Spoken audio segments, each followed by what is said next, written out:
Alright, so the third part of this Android application bit is that, I'm going to close this, actually no, we'll keep this guy open here. So I've showed how you can really easily create a Android application and push it to your device, and I've briefly gone over how to use the debugger. Now I will say that the advanced debugger features are only available on the Macs, so you can get some simple trace statements going out and print statements when you are debugging. However, if you want the advanced features like the conditional breakpoints and exception breakpoints, you'll have to upgrade to the Max version for that. So we have deploying on device, debugging on device. So now I want to briefly show how some really good tools available to you for manipulating your mobile properties.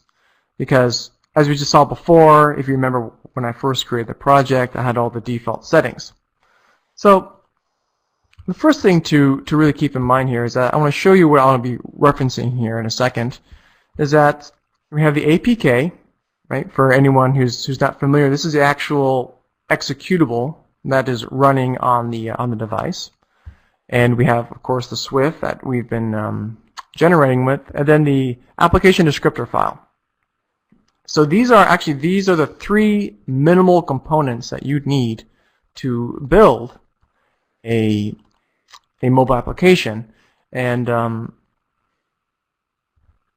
just briefly open up this air descriptor file. Now I've actually gone ahead and cleaned out a lot of the extra comments. By default, there's a whole lot of extra comments and extra data in here. I'll kind of briefly, perhaps, this is one from a different application. This is what it'll look like when you generate it from a brand new FDT project from scratch, or if you delete your descriptor file and have to create a new one.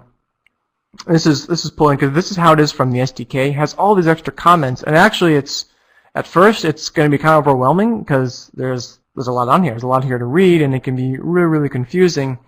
However, all I've done is I've just taken this and chopped out all that additional stuff, and this is actually the gist of what you need for mobile applications, and specifically for an Android application.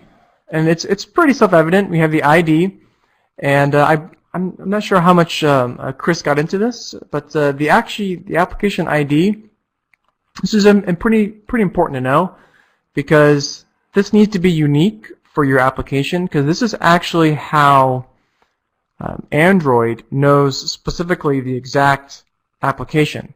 Because suppose I have two programs on an Android phone. One is My Super Cool Camera, and someone else makes an application called My Super Cool Camera. You could actually have those both on your device, but their application ID would be different. So that's why they suggest to use this reverse domain convention here. So like, for example, I'm using com.powerflasher.sampleapp. And so this is actually how FDT and Android, this is how when they're communicating to each other, this is actually the string, the value that they use to say, hey, uninstall com.powerflasher.sampleapp. And because they're not actually saying, uninstall my application, because there could be a duplicate application there with the same name. So here we go, file name, pretty evident. You can see our mobile Android. And the name of the application, this will be the name that appears, that's more physical to the user, what they actually see. Version number, this is very important to know when you do release your application, because if you do release a new update and you want to push that to your users, to your customers, you want to make sure that you have a way of incrementing your version numbers. Otherwise, your phone won't be able to distinguish the two. Initial window, these are some basic properties that that Dee and Chris have already gone over, so I won't spend too much on that. And also, Chris actually did touch on this, and I will say that this is actually very, very important too, is that you need to make sure you have the Android permission set, and this is necessary for debugging. So always make sure you have this set. Alright.